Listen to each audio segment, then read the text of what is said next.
Welcome to my channel Shadows of History. Who was the greatest warrior in Irish history? Following Alex Johnson's point that the question asks about the greatest Irish warrior in history, not myth, I am absolutely gobsmacked that no one has yet mentioned a man who is entirely historic, yet worthy of legend. Lieutenant Colonel Robert Blair Paddy Mayne, Distinguished Service Order and 3 Bars. Born January 1915 in County Down, Ireland. As an adult, he stood 6 feet 3 inches, and weighed 15.5 stone, 98 kilograms. Not huge, but big for the time. Certainly physically imposing. He was Irish University's heavyweight boxing champion in August 1936, and reached the final of the British University's heavyweight championship, beaten on points. Between 1937 and 1938, he earned 6 caps playing for Ireland in the rugby union team. When on tour, his somewhat rambunctious nature would frequently assert itself. He smashed up hotel rooms, temporarily freed a convict he had befriended, and abandoned a formal team dinner to go antelope hunting. He has been described as relaxing during this tour by wrecking hotels and fighting dockers. All of which is a prelude to his WW2 service. By June 1941, he was a second lieutenant in No. 11 Commando, mentioned in dispatches for his actions in battle in Syria. He transferred to the newly formed SAS at this time, following disciplinary action taken against him for beating up a senior officer, the second in command of his battalion. The officer apparently killed his dog while Paddy was away fighting. So on his return, Paddy got drunk and beat him up. Between November 1941 and January 1943, he led multiple raids deep behind German lines, the raids destroying dozens of German aircraft.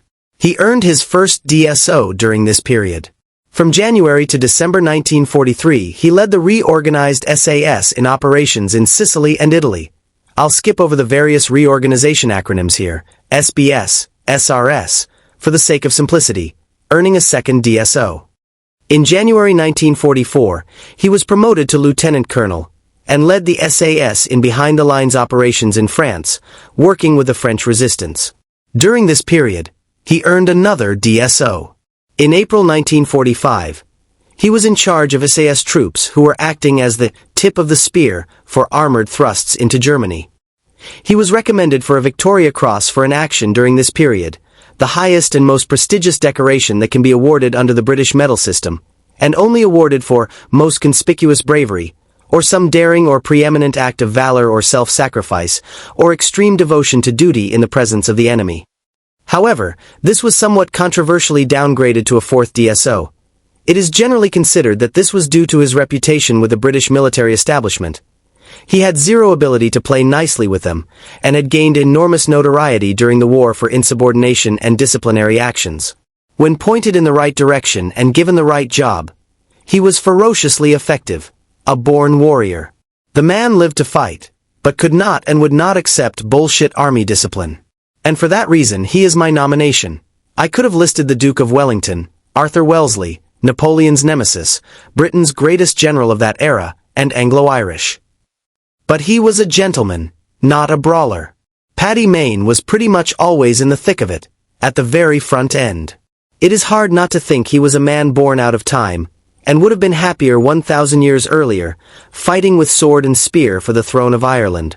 The portrayal of him in the BBC series Rogue Heroes captures the essential essence, even if not 100% factually accurate. This scene in particular, from first-hand accounts that I have read, this is more or less exactly what happened.